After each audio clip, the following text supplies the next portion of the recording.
Welcome to Ace My Exams Learning. Let us get started with today's learning. Read and answer the questions below.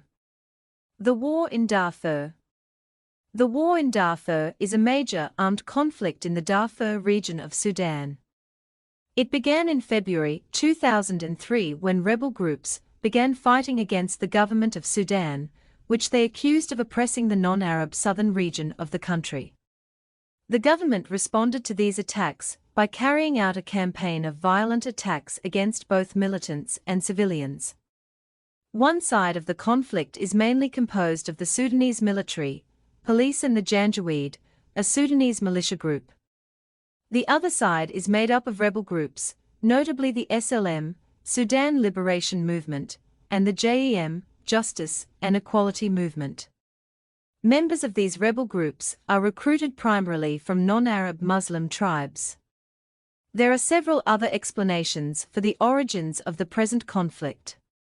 One explanation involves the land disputes between semi-nomadic livestock herders and those who practice crop farming. Water access has also been identified as a major source of the conflict. The Sudanese government and the JEM signed a ceasefire agreement in February 2010, with a tentative agreement to pursue peace.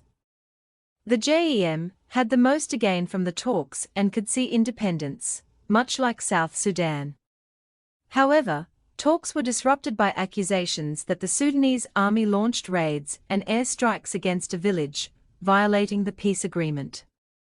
The JEM, the largest rebel group in Darfur, vowed to boycott negotiations. After many years of sporadic conflict, a comprehensive peace agreement was signed on the 31st of August, 2020 between the Sudanese authorities and several rebel factions to end armed hostilities. Question: on which continent is Sudan located?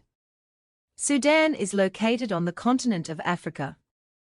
Question: name two other countries that would be affected by the Darfur conflict.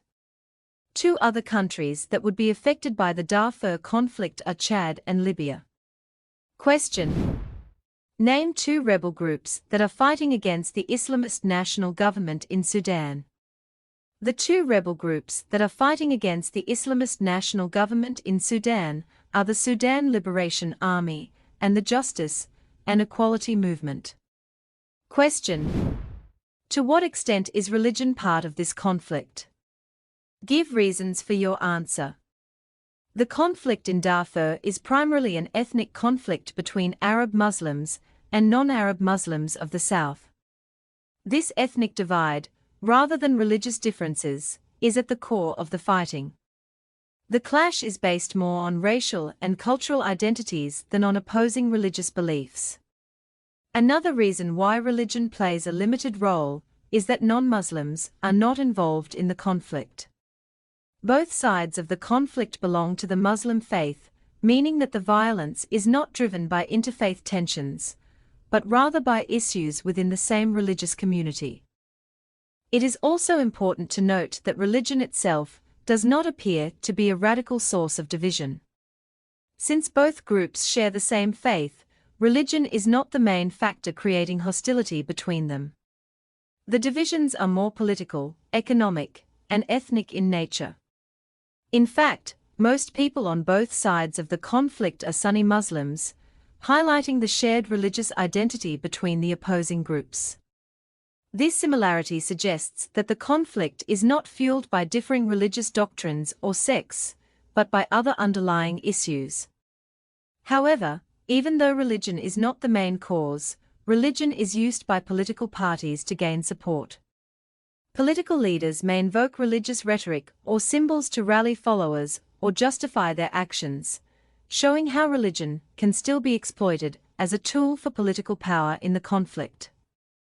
Lastly, one of the problems with the Darfur conflict is that it does not follow the classic civil war lines of government versus rebels. The conflict involves shifting alliances, ethnic militias, and complex motives that go beyond a simple government versus opposition narrative. This complexity further reduces the role of religion as a clear dividing factor in the war. Question: Briefly discuss the events that led to the establishment of South Sudan. South Sudan gained independence from Sudan in July 2011, following the outcome of a 2005 peace deal that ended Africa's longest-running civil war. This peace agreement, known as the Comprehensive Peace Agreement (CPA), was a crucial turning point, bringing an end to more than 2 decades of violent conflict between the northern and southern regions of Sudan. The CPA laid the groundwork for the eventual creation of South Sudan as an independent state. In January 2011, an overwhelming majority of South Sudanese people voted in a referendum to secede from Sudan and form their own nation. This vote was a pivotal moment in history, as it led to the establishment of Africa's first new country since Eritrea split from Ethiopia in 1993. The referendum was seen as a direct result of the peace deal and the desire of the South Sudanese to have self-determination and governance free from the control of the northern Sudanese government. The central government of Sudan, based in the northern capital of Khartoum, had long imposed military force to enforce Sharia law on all Sudanese citizens. This imposition of Sharia law was a significant point of contention, especially for the southern Sudanese people, many of whom followed Christianity or traditional African religions. The harsh policies and religious impositions from the north fueled deep resentment and divisions between the northern and southern regions. In response to the oppressive policies of the northern government, the southern Sudanese people rebelled, leading to decades of conflict. Their fight for independence from Khartoum's rule ultimately resulted in the creation of South Sudan. The rebellion was driven by the South Sudanese people's desire for political, cultural, and religious autonomy, and their refusal to be governed by laws that they saw as incompatible with their values and beliefs. This resistance paved the way for the establishment of South Sudan as a sovereign nation. Question: why do you think religious organizations generally find it difficult to resolve conflict in many parts of the world? Religious organizations play an important role in promoting peace and moral values across the world. However, despite their teachings on harmony and forgiveness, they often struggle to resolve conflicts, especially in regions marked by deep political, cultural, or historical tensions, because of the following. 1. Perceived bias. Religious organizations may struggle to resolve conflict because they are often seen as favoring one side. In conflicts where groups are divided along religious or ethnic lines, a religious organization that supports one faction may be perceived as biased. This perception undermines their credibility and ability to act as a neutral mediator, making it harder for them to gain trust from all parties involved. 2. Limited political influence. Another challenge religious organizations face is that they seldom have influence over politicians. Since politicians often control key decision-making in conflicts, religious organizations with limited political power can find it hard to bring about change. Their efforts may be sidelined or ignored by governments and political leaders who hold the real power in shaping peace agreements. 3. Lack of funding. Limited funding is also a significant barrier for religious organizations. Most of their resources come from public donations, which can be unpredictable and insufficient. Without access to larger financial resources or state backing, religious organizations often struggle to finance their peace efforts, humanitarian aid, or other necessary activities to support long-term conflict resolution. 4. Fragmentation and lack of unity. Sometimes, more than one religious organization is involved in trying to broker peace. Multiple groups, each with its own methods or beliefs, can create confusion and lack of unity. This fragmentation makes it harder to reach a cohesive solution and, in some cases, can deepen divisions and mistrust between conflicting parties. Instead of creating a unified front to negotiate peace, the presence of multiple actors can cause further tension, complicating the situation and making it harder to resolve the conflict. 5. No power to enforce agreements. Lastly, religious organizations do not have a mechanism to enforce agreements, such as an army or police force. While they can facilitate peace talks and advocate for reconciliation, they cannot compel parties to adhere to agreements. Without the power to enforce terms, agreements reached through religious mediation are often not upheld, which can lead to the continuation of the conflict. Question. Briefly discuss the circumstances under which a just war may be permissible. Many religions continue to grapple with the question of whether war can ever be morally justified. The concept of a just war refers to the conditions under which engaging in war may be considered acceptable according to ethical or religious principles. According to the just wars doctrine, certain circumstances allow for war to be considered sanctioned by God. One of these circumstances is when a state decides that people of a neighboring state must convert to a true religion, commonly known as evangelical wars. In this case, the war is seen as justified because the state believes it is fulfilling a divine mission to spread or enforce religious beliefs. Another condition under which a war may be deemed just is when military might and state power are seen as reflections of the glory of God. This justification allows for conquering other states for the glory of God. The war is perceived not only as a military action, but also as an act of fulfilling a higher religious purpose, with victory being interpreted as God's will and approval. Wars of self-defense are also seen as just under the doctrine. When a state or a group is under attack or threatened, defending itself against aggression is seen as a righteous cause. This self-defensive action is considered morally permissible because it is protecting the people, land, and values that the state holds dear. Lastly, wars of retaliation, where a state or group fights to avenge an offense that has been committed against their religion, are considered just. If an act of violence or injustice has been inflicted upon a religious group, seeking to retaliate and restore balance can be justified as part of the righteous pursuit of justice for the faith. Question.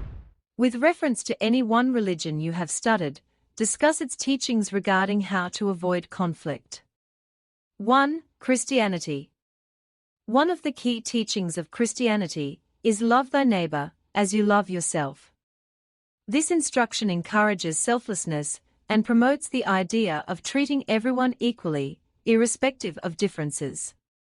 When individuals practice this teaching, they put others' needs on equal footing with their own, which helps to diminish feelings of division and fosters an environment of understanding and peace.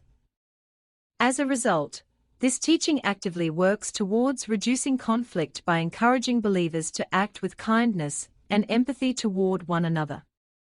Another important Christian teaching is do unto others what you like to be done unto you, which is often referred to as the Golden Rule.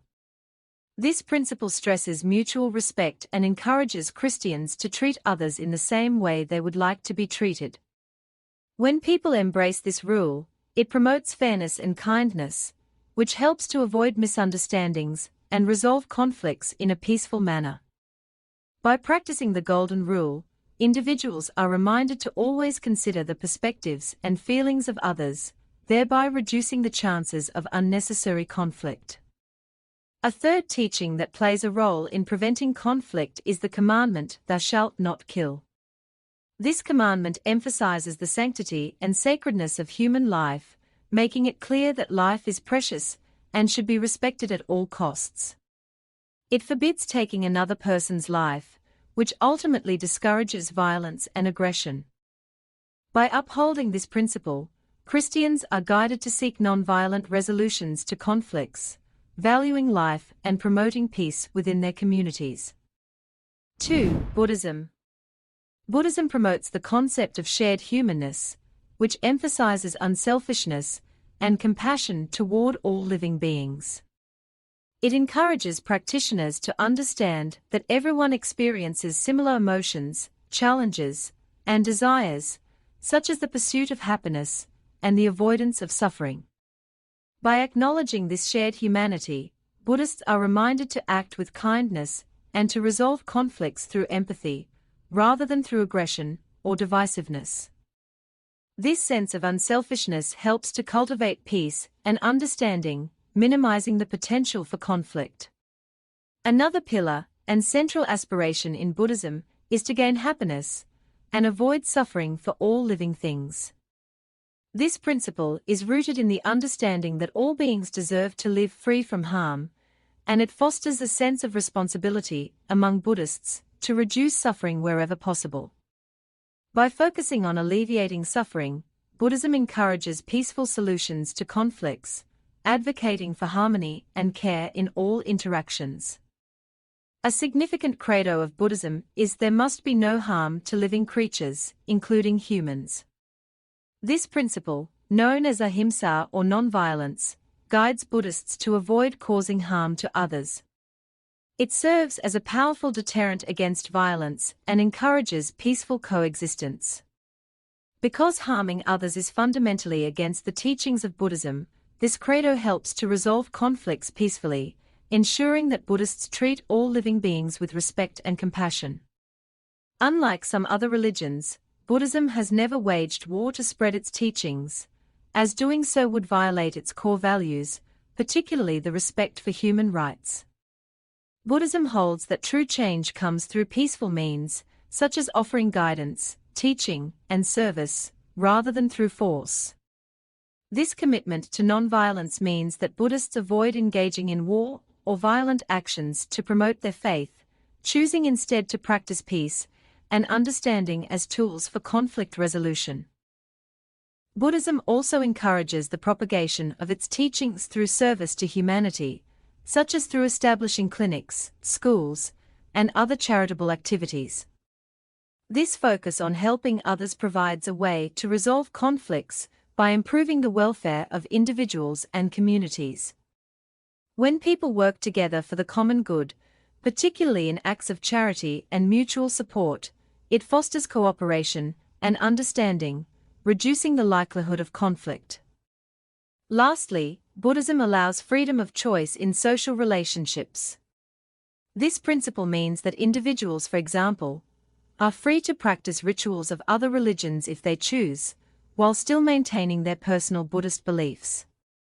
By respecting the rights of others to follow different faiths, Buddhism encourages tolerance and peace among diverse religious groups. It is through this tolerance that conflict is avoided, as Buddhists accept the diversity of beliefs in the world and seek peaceful coexistence with all people. To access more learning and exam preparation materials, go to www.acemyexams.coza. This link is also in the video description below. Thank you for watching this video. Remember to subscribe and be the first to know when we upload new videos.